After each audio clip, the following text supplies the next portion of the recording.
Estamos no Ativamente Cast, no portal Fala Litoral, aqui no litoral norte de Santa Catarina, no nosso podcast, e também o nosso Ativamente Cast, podcast vai para o Spotify, e também estamos ao vivo nesse momento no Instagram, e com o Dr. Roberto Grandó, Isto. aqui de Balneário Camboriú, médico em consultório em Balneário Camboriú. E hoje nós vamos falar de um assunto bem importante que não é muito comum na medicina tradicional, né, que é a medicina integrativa, né, e a saúde geral. E eu descobri, antes do Dr. Roberto falar, descobri que nós somos oriundos da mesma faculdade, da mesma universidade. Sentamos, né? nos mesmos bancos, mas em épocas diferentes. Não tão diferentes, né? Mas sentamos nos mesmos bancos na nossa grande universidade, Universidade Federal de Santa Maria. Tivemos os mesmos professores. Mesmos professores, né? Me lembro do ministro da Educação lá, como é que era o nome dele? Agora estou esquecido. O Mariano da Rocha. Mariano da Rocha. Que fundou a universidade. Fundou a universidade. Foi meu professor, acho que foi teu professor também, né? E outros também, professores. Sabes que eu assisti uma cirurgia de hérnia com ele com a luva de linho. Luva de linho, nossa. Época que era famoso o argentino que operava com... Não é finoquete, não. Não vou lembrar agora, mas não interessa. Que operava com luvas de linho. E não era de borracha. E o Mariano da Rocha era um cirurgião também. Tinha feito uma formação pós-faculdade lá na Argentina. E ele seguiu dos mestres dele lá, ele operava com luva de linho. Isso é quase antediluviano, como eu digo, na época. Mas o José Mariano da Rocha é uma figura inesquecível. Inesquecível. Né? Inesquecível. Era uma pessoa muito ativa, falava simples. Né? Foi um grande ministro da Educação. Aquela universidade foi um ícone na época. Foi a primeira universidade federal fora de capitais, né? Exatamente. Então, Santa Maria tem essa marca, né? E sempre voltou muito na parte da medicina a socialização, né? Você saía de lá praticamente pronto, né? Sim. Com algumas especialidades que não existiam, não tinha residência, né? Eu me lembro que eu fazia cirurgias no 5º, 6º ano lá de esterectomia, fazia vesícula, operava hérnia, tudo, sempre com o professor do lado, né? Então, o aluno era preparado já tanto é que eu saí de lá e não fiz residência, né? Porque na época, em 73, fim de 72, 73, só tinha residência de pediatria e gineco-obstetrícia, né, em Santa Maria, né? E Porto Alegre já estavam começando cirurgia geral e outras coisas. Mas a gente formou um grupo de 4 colegas, fomos parar em Carazinho, no Rio Grande do Sul. Nenhum tinha residência, né? E a gente realmente triunfou lá, porque nós tínhamos um preparo nesses 6 anos, era intensivo, a gente vivia dentro do hospital. Era bom. Era muito prático, né? Muita propedêutica. Não tinha exames, era um raio-x antediluviano, ultrassom não existia. E eu descobri que você foi monitor de técnica cirúrgica. Certamente meu monitor. Com certeza. Com certeza meu monitor. Eu tinha uma ligação muito grande com o Dr. Rômulo Romano lá. Romano, o Dr. Caio, Dr. Caio, né? Caio Lemos. Caio Lemos. Era muito chegado a eles, eles operavam muito na Casa da Saúde lá. Sim. Naquela que era o Hospital dos Ferroviários, e eu era pupilo deles, vivia dentro do hospital. Bacana. Mas, doutor Roberto Grandó, hoje nos encontramos aqui em Balneário Camboriú.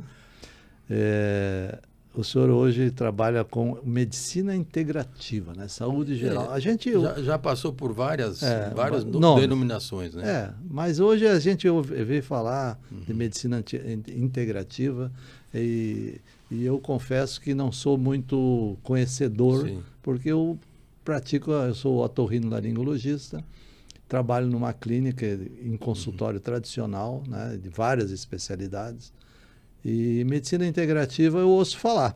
Né? Ouço falar. Então temos hoje essa oportunidade de falar com uma pessoa extremamente experiente, né, não só na profissão, né, mas como também na vida, né?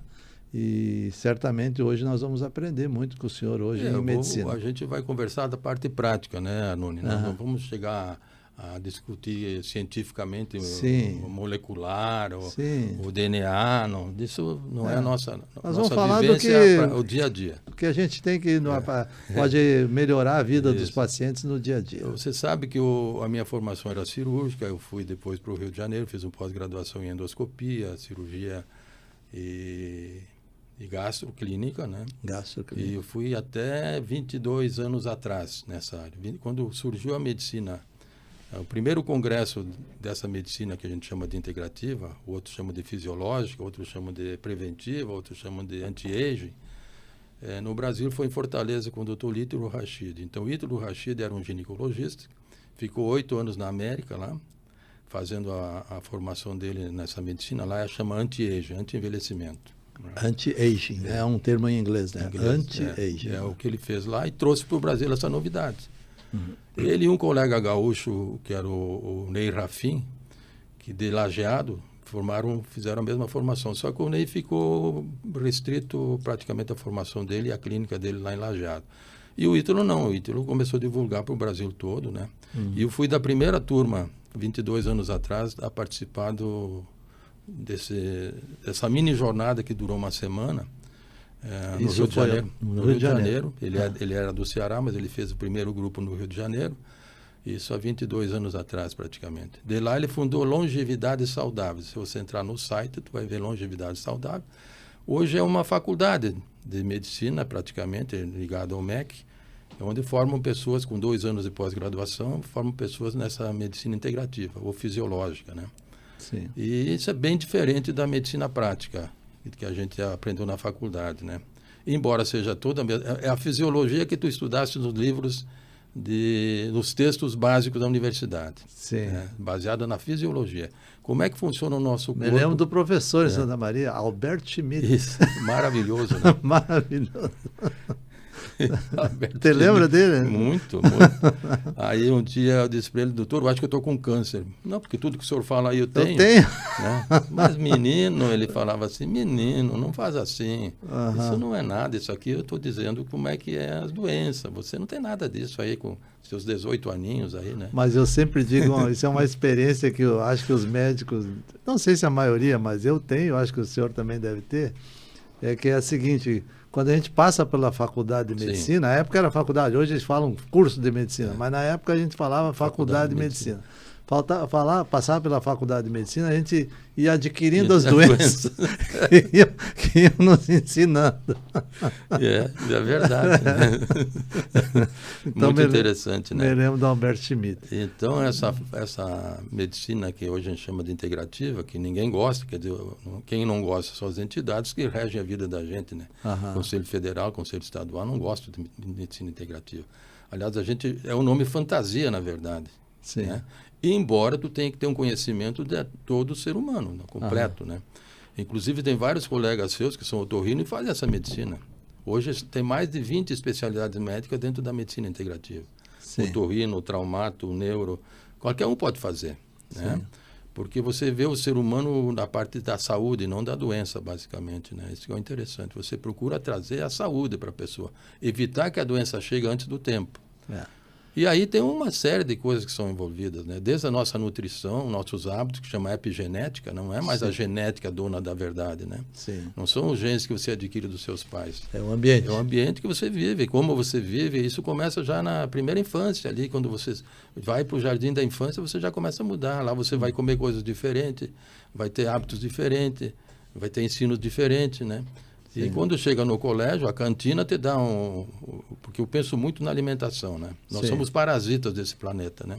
O homem não produz nada para ele. No corpo dele, ele por si não produz.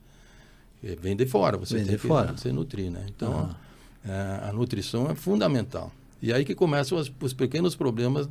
Vocês da otorrino têm muito problema de otite, sinusite, bronquite, ite, muito ligado à mudança alimentar. Saiu do leite materno e começou a entrar em contato com alimentos que hoje são problemáticos. O nosso genoma não conhece esses alimentos. Sim.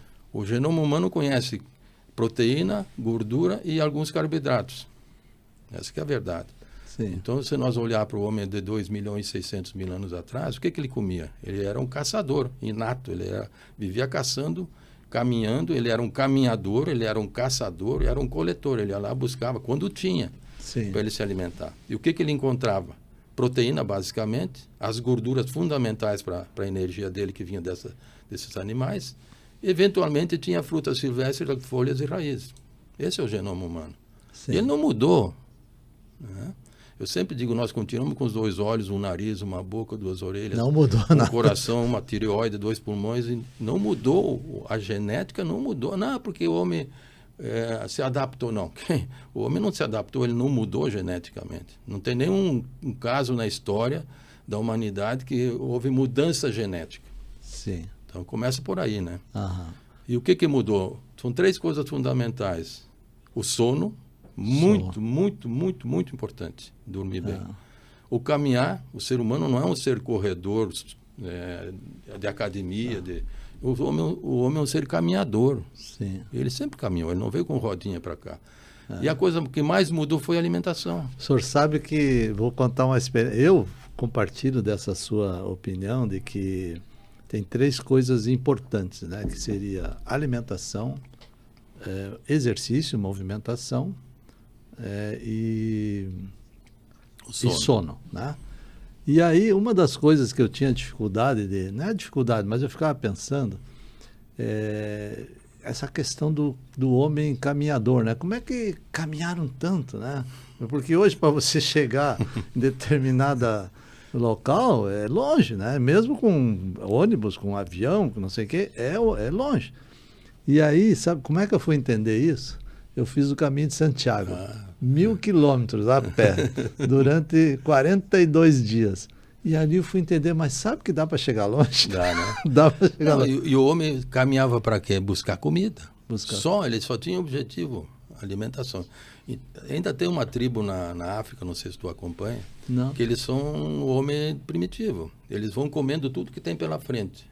Eles não plantam, não fazem, não pescam, nada. Só buscam aquilo que ele encontra na frente dele. Né? São magros, são altos, são fortes.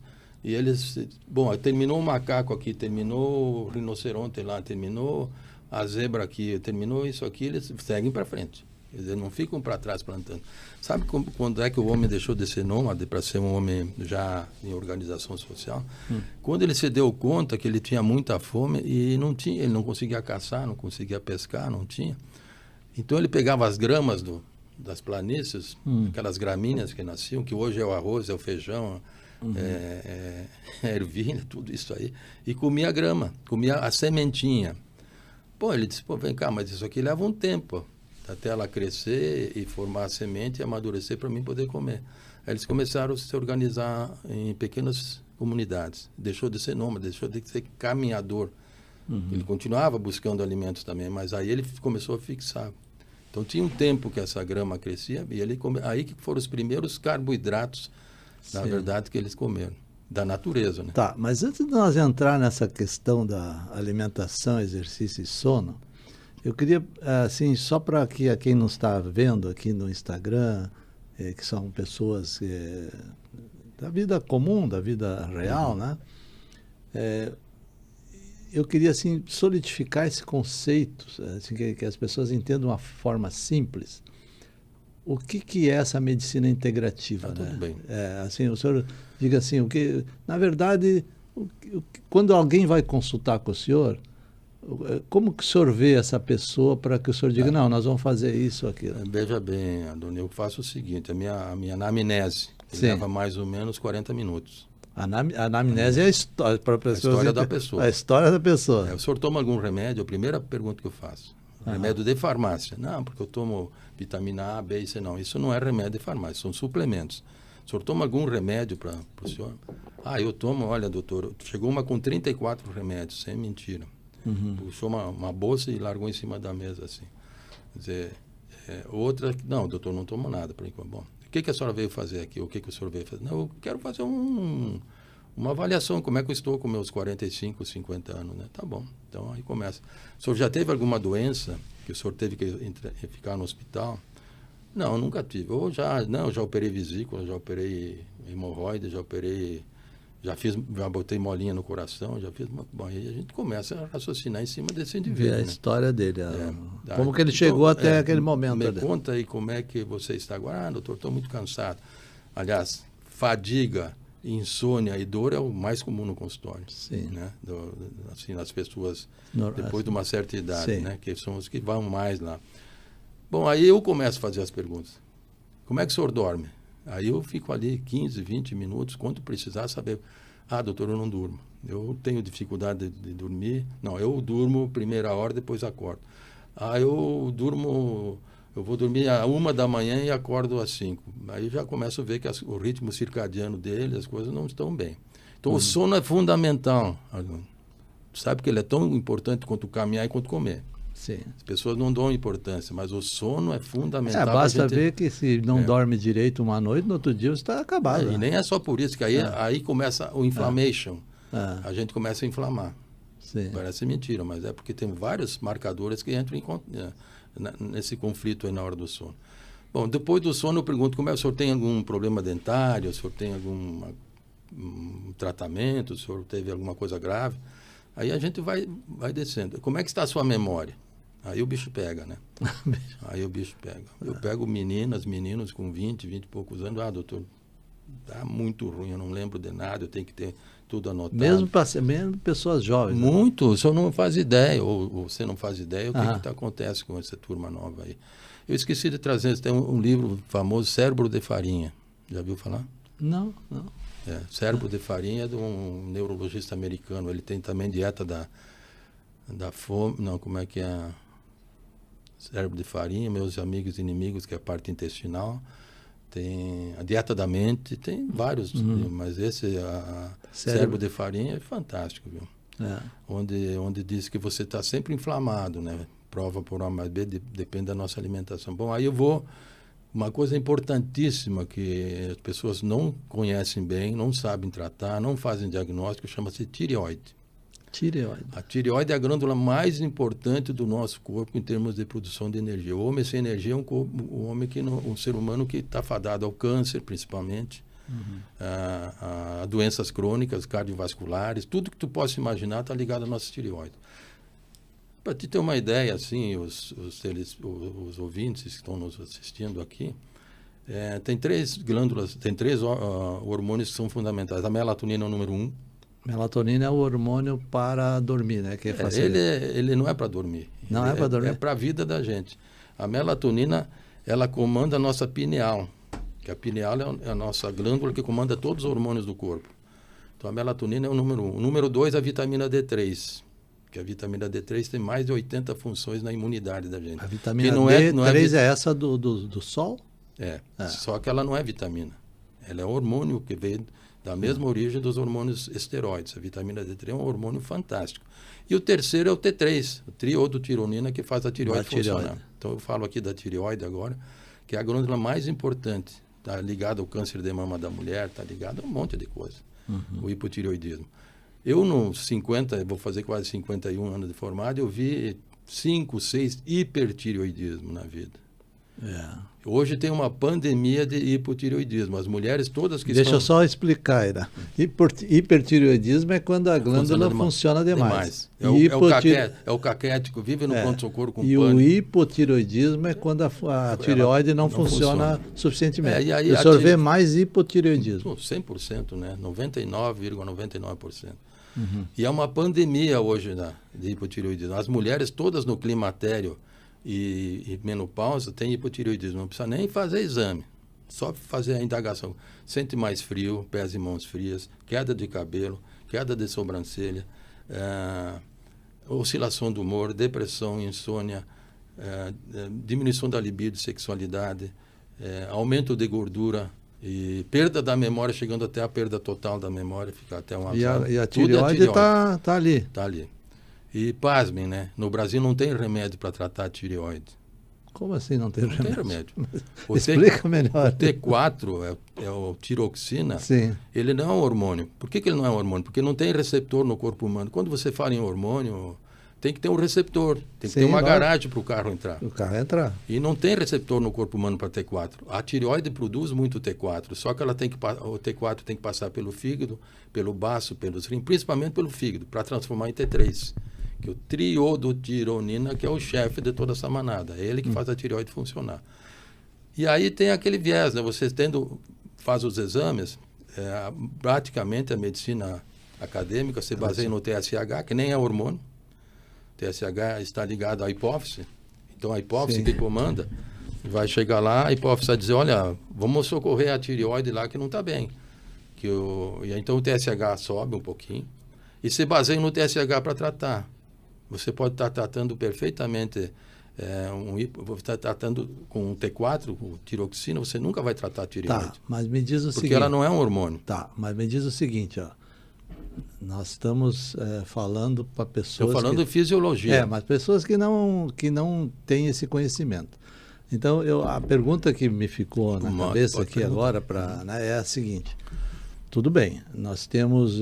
É muito comum também, vejo, os diagnósticos de hipotireoidismo, ou seja, a tireoide funcionando menos.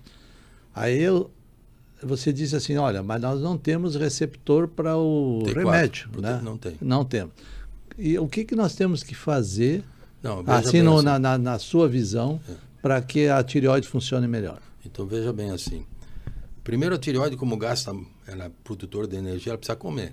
Precisa comer, ela precisa de um alimento. O principal alimento da tireoide chama-se iodo. Sim. No Brasil, nós não temos iodo.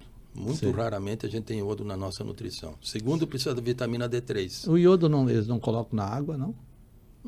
Não. Cloro e flúor para matar formiga e matar gente todo dia. Não tá. Aí vamos entrar no assunto da água daqui a pouco. Não, vamos continuar na tireoide. A água é muito séria. Vamos continuar na tireoide. Então, o que acontece? Aí ela precisa de zinco, selênio para transformar o diodo em triodotironina. Ela precisa também do magnésio. Precisa de L-tirosina, que é um aminoácido. Então, ela precisa de vários alimentos que nós não temos no dia a dia, ou temos muito pouco.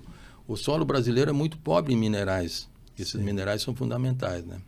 Eu falei vitamina D3, falei da vitamina E, falei do zinco, selênio, iodo, L-tirosina, você precisa botar o magnésio também. Aí começam os suplementos, que não são remédios, né?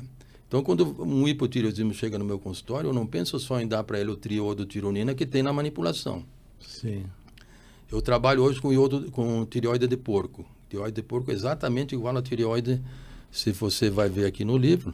O autor aqui diz que a tireoide de porco e a tireoide humana são idênticas. Então, já tem no mercado brasileiro o tireoide, que é uma mistura de T3 e T4.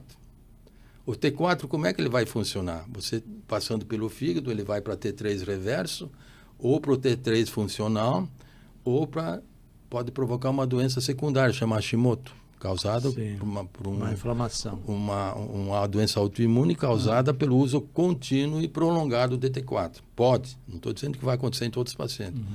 Então, assim, na verdade, a gente fica... Eu vejo, porque eu trato no consultório, faz 15 anos que eu tomo Levoido, ou T4. Você vai lá, faz os marcadores, estão lá embaixo, né? Quer dizer, tanto o laboratório... Por que eles vão no consultório? Porque não estão bem.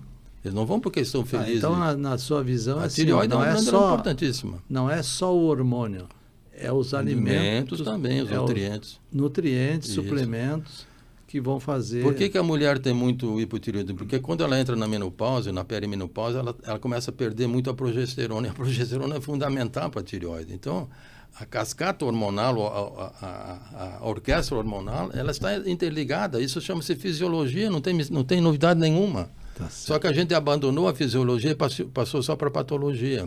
Sim. Passou para a farmácia. E tem farmácia de monte. Por que tem farmácia de monte? Porque são todos saudáveis ou porque tem muito doente? Hoje, quando eu vinha vindo aqui para o nosso podcast, me chamou a atenção, né? Cada quadra tem uma farmácia, né? Daqui a pouco tem uma no meio também. Tem uma no meio também. Sim. Mas vamos voltar, senão o nosso tempo é curto. É aqui, curto. Né? Nós estamos só na tireoide ainda. Não, tem outras coisas. Não, a tireoide já tivemos uma, como é que chama? Um trailer da tireoide. Dá para falar o dia todo sobre tireoide. Dá para falar o dia, mas nós não vamos falar. Depois eu vejo a parte respiratória do paciente. O senhor teve Covid, não teve Covid, o senhor tem... Estou na sequência da anamnese, né? Aí o senhor tem asma, bronquite, renite? Se tiver, eu já sei que ele está com o sistema imunológico dele abalado. Se a gente vê, tem 3 grupos de doença, Arnaldo. As doenças cardiovasculares e arteriosclerose, as neoplasias, tumores e outras ligadas à imunidade da gente. A autoimunidade, que é um desequilíbrio psico-neuroendócrino. Aí vem os reumatismos, vem tudo que asma... É doença. Tudo. Tu que lida com essa parte aí. Tem renite, não adianta tratar a renite, tem que ver a causa da renite, se é por causa do glúten, se é por causa do leite, se é por causa do algum componente que ele come. Isso são as principais causas, porque mexe com a tua imunidade. E outra coisa, voltando à tireoide, essa eu não posso esquecer. Quando você tem hipotireoidismo, a proliferação, a troca das células do aparelho digestivo são muito lentas e abrem buracos, como se fosse aumento da permeabilidade intestinal. Começam a passar, em vez de passar lambari, começa a passar traíra. É verdade, é só para o pessoal entender. Não, tá certo. E essa passagem vai levar à autoimunização. Todo tipo de alergias respiratórias e doenças imunes. Sim. Então, vê que tudo está muito ligado à parte hormonal também, né? Bom, Não, depois da respiração, aí eu vou para o coração, na anamnese. Como é que funciona? O senhor tem pressão alta, tem pressão baixa? O senhor já teve algum pico de pressão? Aí tem arritmia, não tem arritmia? Eu investigo isso. E aí já está nos 30 minutos. Não, ainda não, porque é muito rápido. Aí vou para o aparelho digestivo. Esse é quando a pessoa diz que o intestino é o nosso segundo cérebro, mentira. É o nosso primeiro cérebro. É o primeiro? É claro, doutor, porque primeiro passa no intestino para depois ir para o cérebro. Tá certo. Primeiro tem uma fila. E aí está o que Hipócrates dizia 3 séculos antes de Cristo. Todas as doenças começam no intestino, sem exceção. O câncer, tudo que possa imaginar começa no intestino. Tá, eu dou um valor extraordinário para a tireoide, para o intestino, aliás, para o corpo todo, né? Mas aonde que nós recebemos o que nos mantém de pé? Desde a água até as proteínas, os carboidratos e as gorduras. Tudo passa pelo intestino. A água nós vamos falar um pouquinho da água depois. Mas eu quero saber assim, entre essas 3 pilares, né, que seria alimentação, exercício, caminhar e sono. Qual que o senhor diria assim, olha, esse aqui é o primeiro que nós temos que prestar atenção? Agora a alimentação, Alimentação. É porque caminhar e dormir não precisa pagar, não tem farmácia, não tem nada, né? Caminhar e dormir você vai ter que adequar seu ritmo circadiano. Tá, né? Mas e como é que nós vamos se alimentar? E a comida? E aí? E aí tu vai no supermercado, só tem comida processada? Eu lhe pergunto, qual é a salada que tem saladas e legumes que tem os 72 minerais que o ser humano precisa? Não tem mais. Não tem mais. Por que morreu 900 mil pessoas no Brasil de Covid? Porque não tinha minerais, a maioria. Porque não comem o que vem da terra mais. É tudo hidropônico hoje. Hidropônico tem NPK, não tem os 72 minerais. Sim. E quando o senhor faz um eletrocardiograma, aí nós já estamos no aparelho digestivo, o senhor tem um traçado, mas que loucura é essa? Eu boto 5 plugs no peito e tem um traçado elétrico. Não, mas vem cá, eu fui cirurgião 32 anos, eu nunca vi um fio dentro da gente para mim esticar meu braço para fazer isso. Né? Nunca vi. Quem leva a eletricidade do nosso corpo, senão a gente estaria morto se não tivesse eletricidade, são os minerais. E nós temos uma deficiência enorme de minerais. Quando nós somos cremados, a família recebe uma urna de cinza. O que é essa cinza que sobrou? Os minerais. Quando o senhor queima uma árvore, que ela veio da terra com todos os minerais, o senhor tem uma cinza, e essa cinza tem que ser colocada no canteiro, onde o senhor vai produzir suas verduras, legumes. Senão o senhor não tem minerais. Tá, mas nesse mundo aí tu vai no supermercado, é só... Não, doutor, aí está a prova que tem tanta farmácia, que todo mundo está doente. Tá, mas aí tem uma partezinha pequenininha lá dos orgânicos, né? Tem uma partezinha. O senhor acha que funciona os orgânicos? Se for plantado como eu estou falando, cada 5 anos o senhor faz uma cobertura de cinza, sim. Quando eu era criança... eu tenho 78, né? Vamos supor que eu vou me lembrar dos 6 anos para cá. Era produzido tudo em casa. A horta, o vovô botava a cinza do fogão a lenha na horta. Eu me lembro disso. A minha mãe fazia isso. Exatamente. O senhor comia o quê? O senhor comia de gordura, banha e manteiga, não tinha outra gordura. Não, era banha e manteiga. Então o trigo de 70 anos atrás não tem nada a ver com o trigo de hoje, né? O glúten era mínimo. O que o senhor comia? Era mandioca, batata, O que a vaca comia para engordar? Dar leite, mandioca, batata, milho. Não tinha veneno nesses ingredientes nenhum. Então, até o leite, que eu abomino, acho que não é um alimento para o ser humano, naquela época era saudável. E tinha muito pouco leite. O senhor tinha que concorrer com 20 pessoas da comunidade para comprar 1 litro de leite quando tinha. Então, a gente não tomou muito leite também, né? E tudo era feito em casa. Mas nesse mar atual, nesse mar de tubarão... aí... Não, vamos de novo. E quantas farmácias tinha na comunidade? Uma. Pequenininha. Era quase uma boutique, de tão pequena que ela era. Tinha um antibiótico que era penicilina. E hoje o que tem? O senhor acha que o que mudou? É o sono, caminhar ou é a comida? Comida. Então, eu digo, hoje nós somos refém do que a gente come.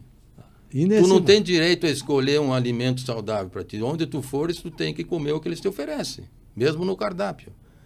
Gordura hidrogenada para fazer todos esses camarão que tem na praia aqui, né? Eu falei com o dono do restaurante, por que você não usa banha? É muito caro, doutor. Banha, aí eu vou ter prejuízo, eu não posso. Então, você vai no supermercado, o que der a verdura orgânica, a verdura colonial, não dá, doutor, porque se eu comprar, amanhã está murcha. E a hidropônica fica 7 dias aqui, 8 dias. E o pão? E o pão? E o pão integral, que dizem que é muito bom. É o pior deles. Que além de ter todo o glúten que tem, que eu sou totalmente... acho que o glúten é o maior veneno que eu me conheço, construiu para ele. Tem os fungicidas, senão ele mofa. Já vem na farinha, não adianta o senhor comprar a farinha já vem fungicida junto para não mofar, porque se eu fizer um pão integral agora, daqui um dia ele está todo mofado. Tá, agora o senhor já viu aquele filme Sem Saída? Você já viu aquele filme? Nós estamos nesse filme, Sem Saída. Como é que nós vamos sair desse... Não. Veja bem, assim, a gente não pode criar aqui um drama, né, com a alimentação. Mas assim, a gente tem que primeiro comer pouco, né? Sim. Isso é fundamental. O ser humano não precisa comer muito, não. O que mantém a nossa energia é a gordura. E a gordura foi considerado um veneno desde 1959, quando saiu aquele estudo do colesterol, da arteriosclerose, né? Tiraram a gordura do ser humano, que é fundamental, que ele sempre comeu gordura, e botaram o carboidrato. E aí começaram as doenças cardiovasculares, em grande escala, né? Então, se a gente vai analisar, o senhor tem que ser um pouco seletivo no que come, né? Eu estou levando para casa agora uma panceta de porco para fazer o meio-dia, né? Passei ali, ela está semi-congelada. Vou fazer uma salada verde, né, com o que tem. Eu compro sempre, procuro comprar o mais orgânico possível, né? E uma panceta. Eu vou passar rapidamente, bem fininha, para não torrar demais, não queimar. E vou comer aquilo ali. Eu acho que o senhor falou aqui uma coisa assim extremamente útil, né, para as pessoas, que a gente também não pode dramatizar. Mas nós temos que ser o mais seletivo possível. Temos que ser. O mais seletivo possível.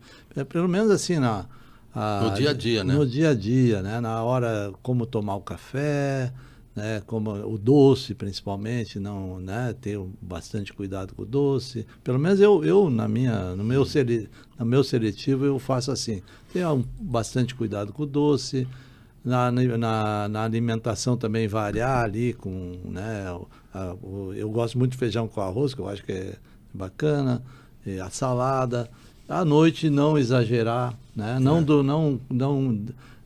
digamos, eu prefiro almoçar do que jantar. Sim. Né? Não sei se é por aí. Não, assim, tem muita relação, porque à noite teu metabolismo baixa bastante, né? Você está em repouso, então à noite não precisa comer muito. Quase que fazer um jejum intermitente. Eu sempre digo, Arnone, tem duas coisas que são baratas, e apesar de não ser assim de primeira qualidade, é a sardinha enlatada e o ovo. Comprar uma dúzia de ovos e uma sardinha. Qualquer pessoa que está fazendo bandeiraço ali na esquina pedindo esmola, ele pode comer. Então não é desnutrição. Tá? O que enche de inflamação são os carboidratos, esses refinados. Esse que é o desastre, né? Na minha opinião. Não, sabe que o doce, o açúcar é menos ruim que a farinha de trigo hoje? Sim, disparadamente, né? Não é que a gente está preconizando para usar açúcar. Açúcar de jeito nenhum. Adoçante é a mesma coisa, né? Tudo que mexe com a insulina, aí entra outro hormônio que a gente precisa, tem um dia para falar, que hoje está na moda o diabetes, né? Diabetes tipo 2 é uma das doenças que mais crescem no mundo. Deixa eu só explicar. Diabetes tipo 2 é aquele diabetes que adquire depois de certa idade. Tem 3 diabetes. Diabetes tipo 1, que tu nasce sem produzir insulina, então tu não consegue colocar teu carboidrato para dentro da célula para produzir energia. Nasceu, isso é um problema congênito.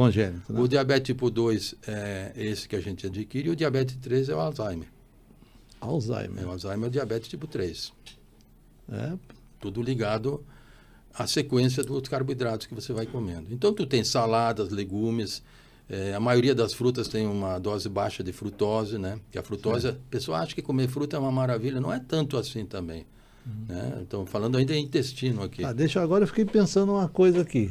O senhor falou diabetes tipo 3 é o Alzheimer, é o problema de memória, demência. Demência. Por causa do quê? Do açúcar? Do carboidrato. Carboidrato.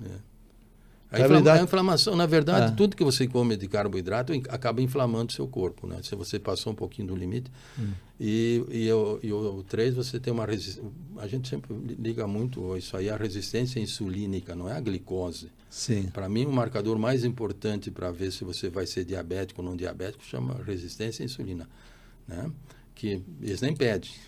A maioria da classe médica... Deixa eu explicar. A insulina é um hormônio, que o organismo o pâncreas produz para pegar a glicose que está na circulação, levar para dentro da célula para produzir energia. Então, para a pessoa entender. Sem esse hormônio, a glicose não vai para dentro, da célula. E aí vem o que o senhor chamou de resistência à insulina. Quando é demais. Por exemplo, o senhor come macarronada, né? Sim. Com índice glicêmico alto. Carboidrato. Então isso o senhor põe na boca, vai acabar lá no seu fígado. Lá ele vai se transformar em glicose. Quando sobe a glicose na circulação, o pâncreas manda insulina para a circulação para pegar a glicose e mandar para dentro da célula.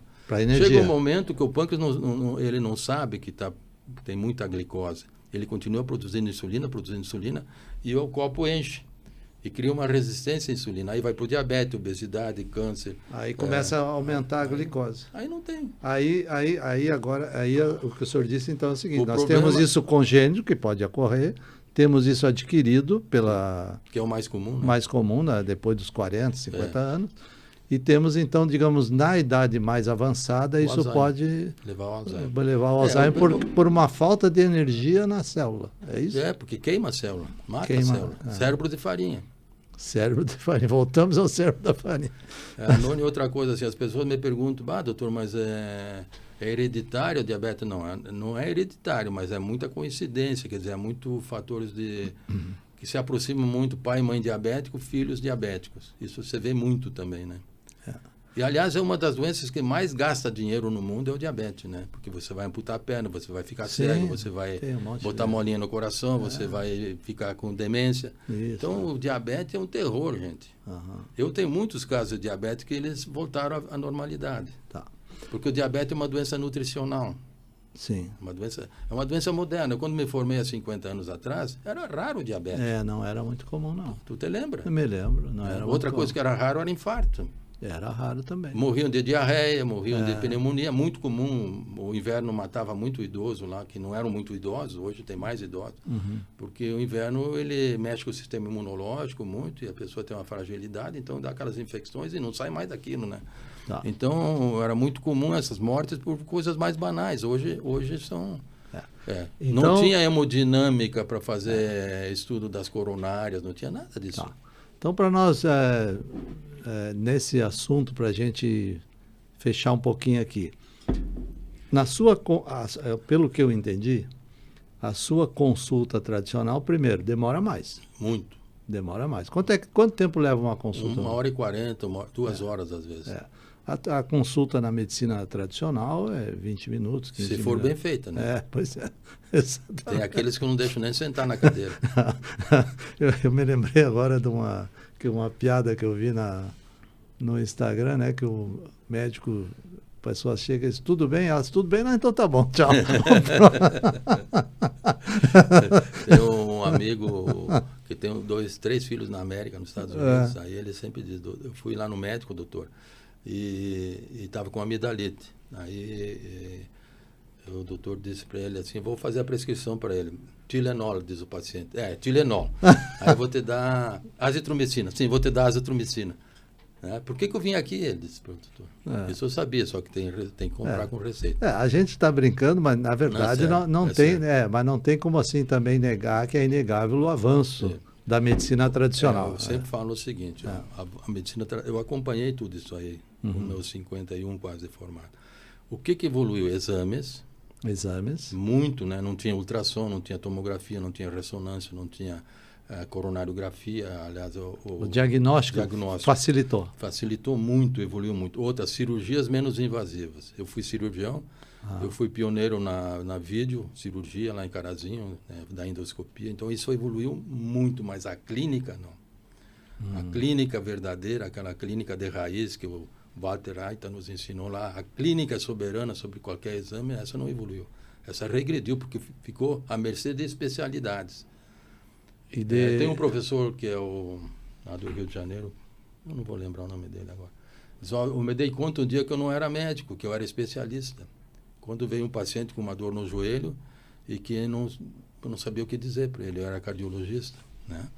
Aí ele disse, não, mas o médico lá, um nutrólogo me deu isso aqui, cúrcuma, isso, tudo fitoterápico, sabe? E ele estava ficando bom do joelho.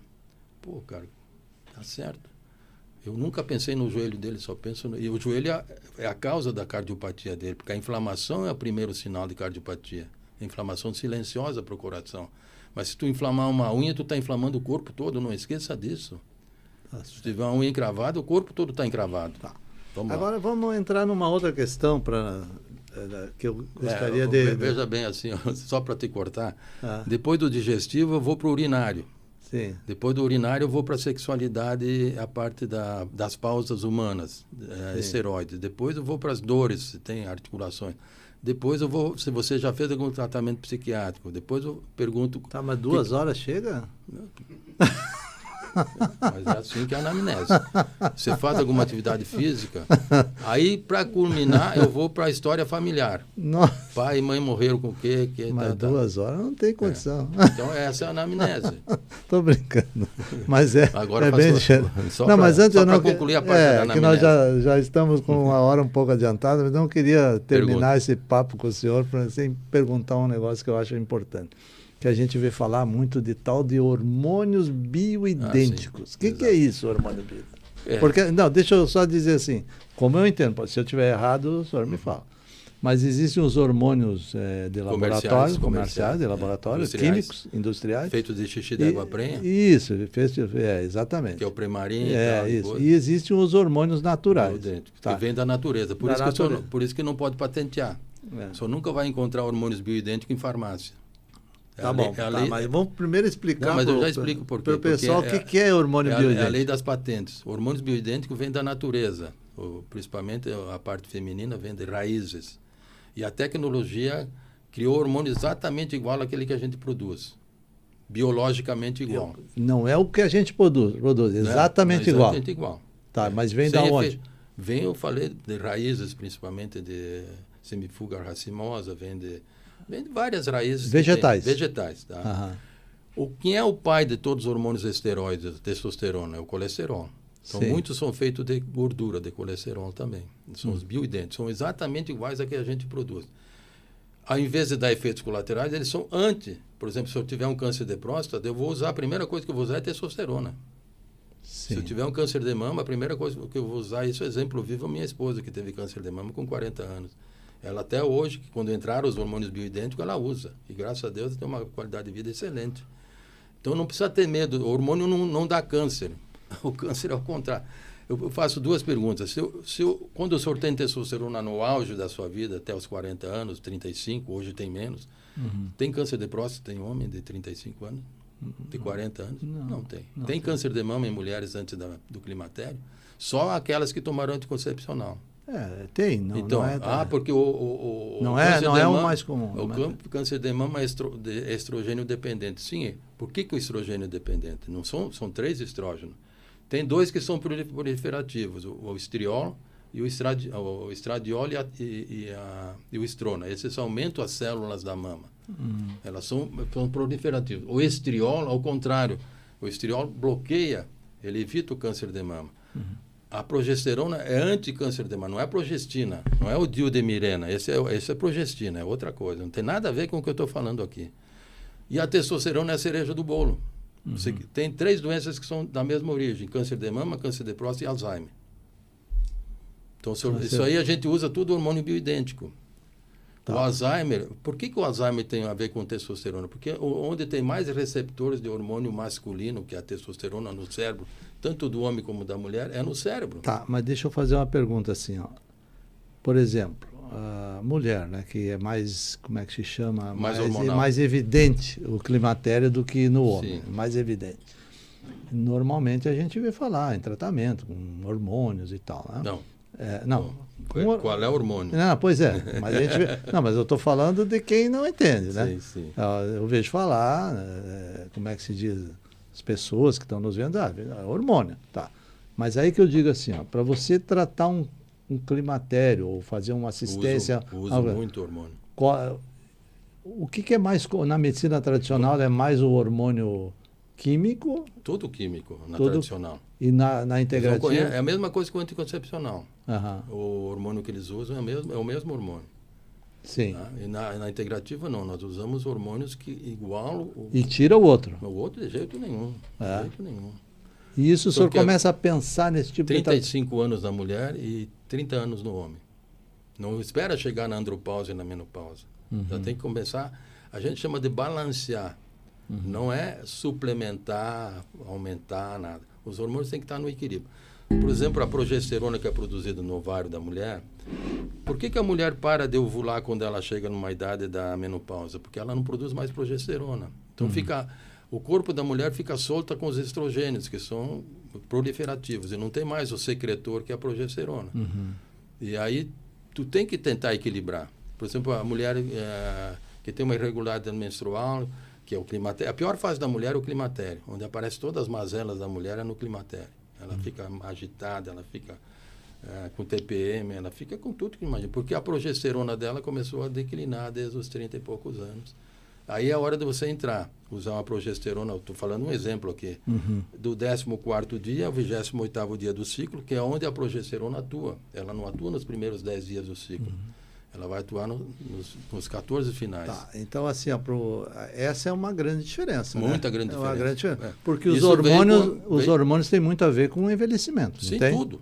Tem tudo a ver. A gente só fica velho porque os hormônios começam a despencar. Com que idade? Quando você para de crescer. Aí entra o outro hormônio, que é o chefe deles todos, que é o HGH. Então, o que a gente... A grande diferença que... Exato. Claro que tem muitas diferenças, mas o que deu para sentir agora é o seguinte, que há um entendimento bem diferente da medicina integrativa da medicina tradicional. A medicina tradicional, trata a doença. Ocidental, né? Trata a doença. A integrativa já vendo... Evite a doença. Evite a doença, já vendo os hormônios... Evitar, né? Tenta evitar. Começa pela tireoide, que em vez de você usar um hormônio sintético, que não é hormônio, usa um hormônio de porco. Então isso é uma grande diferença. Ou tu pode usar da tireoide, voltando ela, mandar manipular o T3 e o T4 junto para te usar. Mas aí eu quero puxar a brasa um pouquinho para o meu assado, né? De neurociência comportamental, essas coisas. É o seguinte... Então, por que no nosso podcast aqui, Ativamente Cast, né, nós estamos falando disso? Porque isso é uma maneira de você não chegar no diabetes tipo 3. Não quer dizer que não vai chegar, mas de tentar. Mas eu acho que não é só tentar, eu acho que funciona. De você, digamos assim, procurar ter quando chegar numa idade mais avançada, de você ter uma vida melhor, né? De você ter uma memória melhor, né? É o que a gente mais quer, né? Porque eu só tenho medo de uma coisa, o Alzheimer. Não, todo mundo tem medo. Até surgiu eu vi uma pesquisa esses dias que dizia o seguinte, que 50% das pessoas, olha só, metade da população, acredita que que quando chegar nos 60 anos vai ter algum problema de demência. Acredita. Está começando, né? Isso não quer dizer que vai ter, mas acredita que vai ser.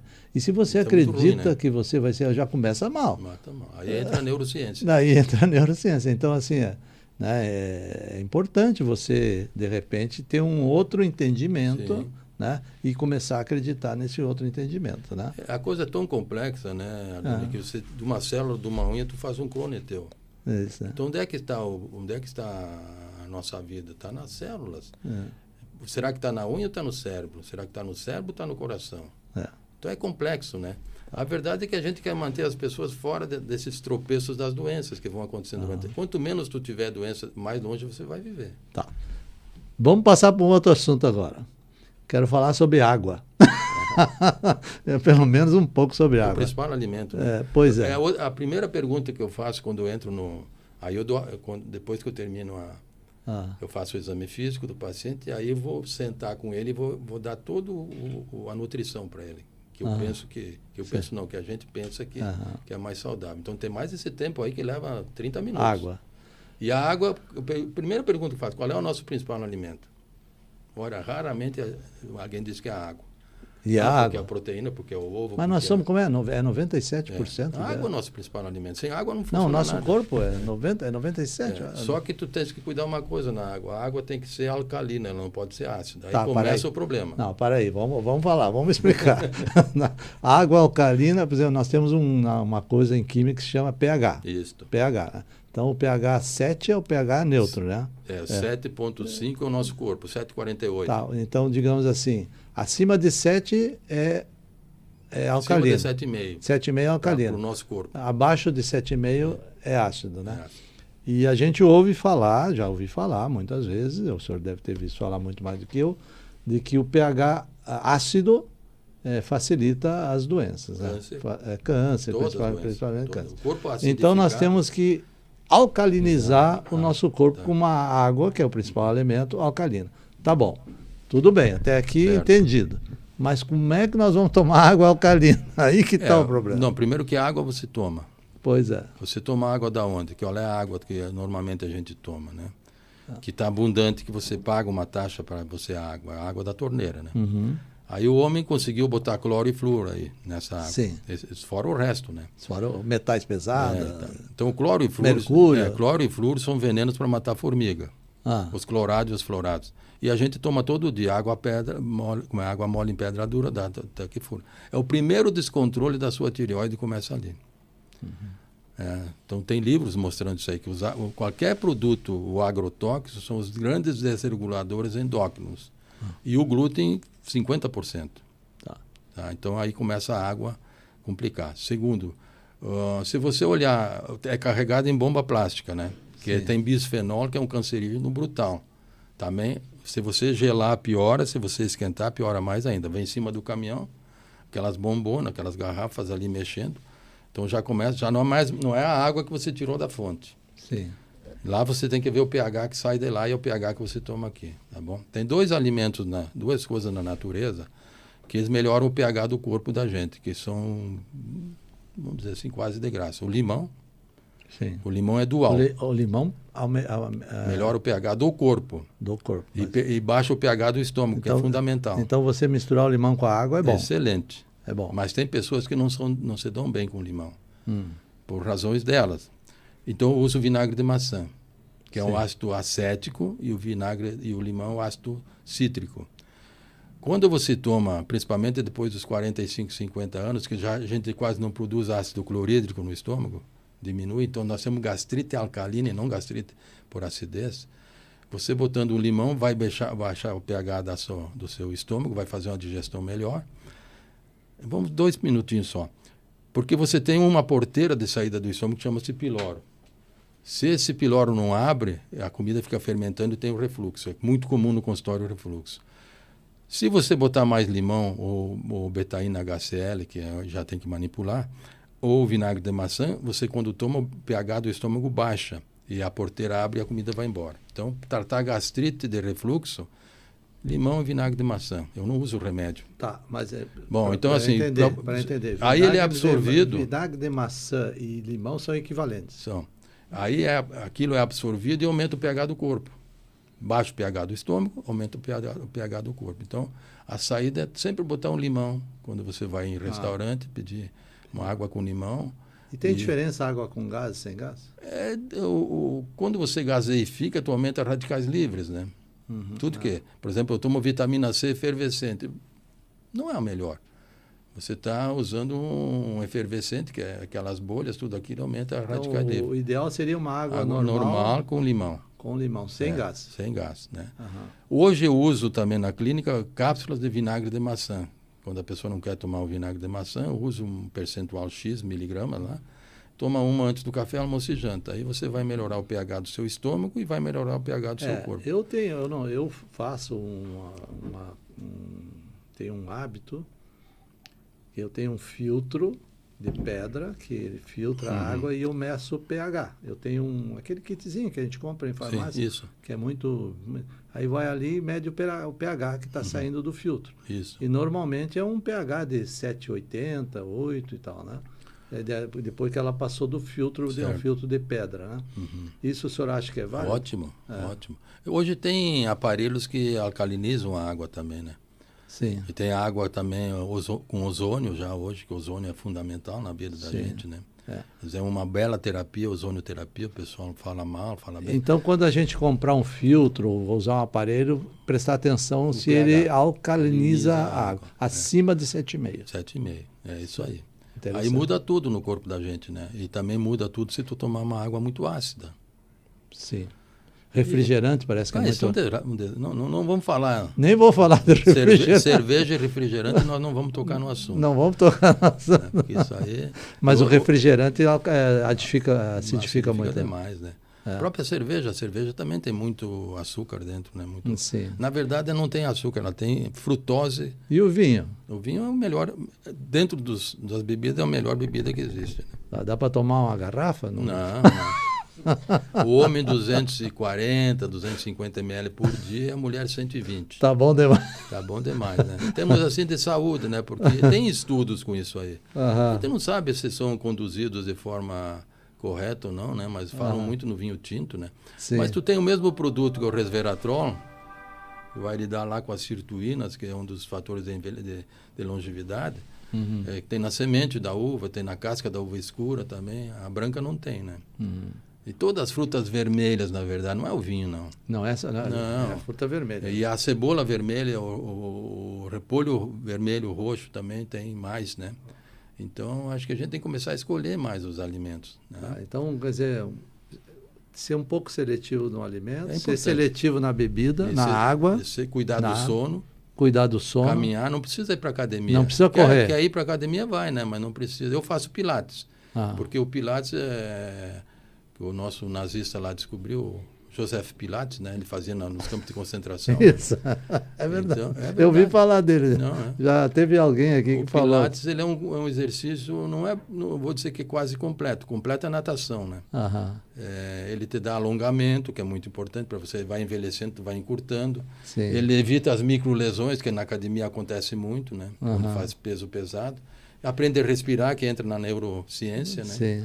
Então, o Pilates, na minha opinião, para nós, eu digo para depois dos 50 anos, talvez seja um dos excelentes exercícios. Sim. E o aeróbico, só duas pinceladas. O aeróbico faz você baixar a glicose, a insulina e o cortisol.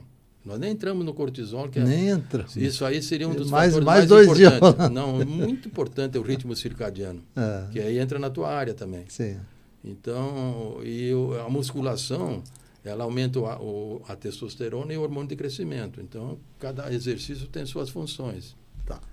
Bom, Dr. Roberto Grandó, falamos um monte sobre bastante coisa, ficou muita coisa para falar, claro que não ia ser possível falar, mas eu acho que deu para dar uma boa ideia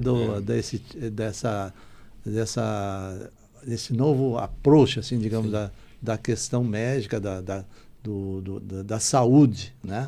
E eu vejo que há uma luz no fim do túnel, que há uma tendência assim como teve uma tendência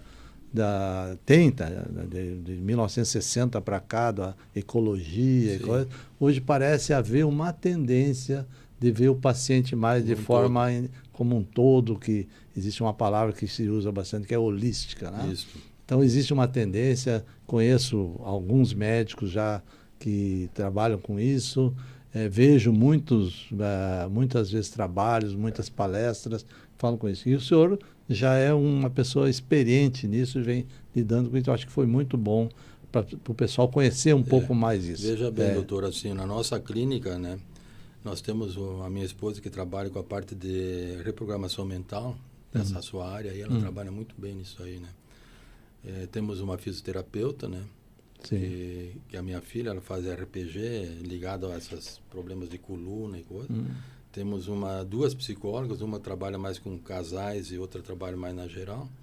E uma biomédica que faz para mim o PRP, que é um assunto que a gente podia conversar um dia aqui, que é plasma rico em plaquetas, que eu uso muito nas lesões crônicas de joelho, cotovelo, calvície para a pele, que são células-tronco, na verdade. Sim. Você separa as células-tronco e aplica na pessoa nos pontos determinados. Então, a gente procurou botar mais a integratividade lá mesmo, né? Tá faltando um neuro da sua área, na parte clínica, não quero cirurgião, aí é um especialista essa parte. Um neuro que trabalharia mais com essa parte da neurociência, né? Inteligência emocional, controle das emoções. Mas é difícil, né? Porque é mais fácil você receitar remédio em 20 minutos do que fazer uma... É verdade. E outra coisa que me preocupa demais é o número incalculável de farmácias que tem por aí, né? Deixa uma mensagem final para os nossos nossos espectadores e nossos pessoas que estão nos vendo aqui no podcast do Portal Fala Litoral e no Spotify também, e no Instagram, que deixa uma mensagem final. A mensagem final é aquela que a gente começou, né? Você tem que cuidar do seu sono, é fundamental. Sono? O sono, assim, vocês não fazem ideia. Você tem que sair da sua casa e caminhar no sol, sair do ambiente da luz, isso é um fator importantíssimo, né? Sair de dentro de casa. Eu aqui atendo muitas pessoas que estão confinadas e não saem porque tem medo, por isso. Não, o sol, a saída, o mar é importantíssimo. Você não imagina a quantidade de íons negativos, que são os nossos íons salvadores, que o mar produz. Então, nós somos privilegiados de morar nessa cidade aqui. Ou vai para o mato, que também está cheio de íons negativos, né? Não positivos, que são os que fazem mal. O caminhar. O ser humano é um ser caminhador, ele não precisa fazer grandes exercícios, mas ele não pode ser sedentário, né? Sim. E cuida da sua comida. Seletivo. Seletivo. Seletivo coma pouco, né? Você pode fazer um jejum intermitente, por exemplo, passar uma semana sem jantar e outra semana sem tomar café da manhã, outra semana sem almoçar. Que o homem, a gente sabe que a única maneira de a gente evoluir longevamente é comer pouco. E fazer períodos de parada, assim, não abusar. Fim de semana tá bem, vai lá, toma sua caipirinha, tá? Porque ninguém quer deixar de aproveitar as coisas que o paladar gosta muito. Tá certo. Né? O senhor trabalha aqui em Balneário, o senhor pode deixar o seu telefone do consultório? Eu não sei se convém, né? Porque eu já tive vários processos aí do CRM por dizer que eu faço propaganda. Não, o senhor é um médico clínico geral. Mas vamos lá. Bom. Na rua 2500. Rua 2500. 160. 160. É térreo, é só isso aí. Aqui em Balneário Camboriú. Bem pertinho ali do... Como é que eu vou dizer para o senhor aí? Bom, é na 2500, tem o edifício ali na frente. Eu coloquei o Instagram dele no... tem o Instagram? Eu coloquei ele. Então, se quiser conversar com o senhor, tem o direto no Instagram. Eu atendo muita gente também hoje pelo WhatsApp, sabe? Muita gente do Brasil todo, tem pacientes da Alemanha, tem pacientes dos Estados Unidos. Tem parentes que moram aqui, vão para lá e sempre tem alguém que comunica que alguém está fazendo essa medicina. Só para deixar claro, o senhor é médico, meu colega da Universidade Federal de Santa Maria. Trabalha com medicina integrativa, que nada mais é do que um clínico geral, mais especialista nessa parte na prevenção. E é isso. É um tipo de medicina reconhecida, só que assim, não é como uma medicina tradicional, pouco diferente. Mas é do mesmo ramo, né? Elas têm que caminhar juntas. Porque eu seguido eu preciso de especialistas, mandar alguém que já está com doença formada, né? Principalmente a parte de cardiologia, da sua área mesmo, otorrino, tem lá um desvio de septo, tem lá o que está trazendo doença para a pessoa, tem lá adenoides, enfim, qualquer doença. Eu não faço isso aí, nem quero fazer, né? Tá certo. Eu procuro conduzir os pacientes para o melhor caminho possível. Tá bom? Muito obrigado pela sua presença. Eu acho que falamos bastante, faltou muito, mas podemos pensar numa outra oportunidade para um assunto um pouco diferente. Podemos falar especificamente sobre um assunto que é o eixo HPA, né? Que eu acho que é o que tem mais no consultório hoje. O que é eixo HPA? Hipófise, adrenal, pineal, glândula. Que hoje nós temos muita doença da sua área mental ligada a isso aí. Acham que é depressão e não é depressão. Tá certo. Nada pelo contrário, os antidepressivos até pioram a situação muitas vezes. Não vamos começar de novo. Porque senão nós vamos ficar aqui. Mas obrigado então. Eu que agradeço. Até outra oportunidade. Obrigado.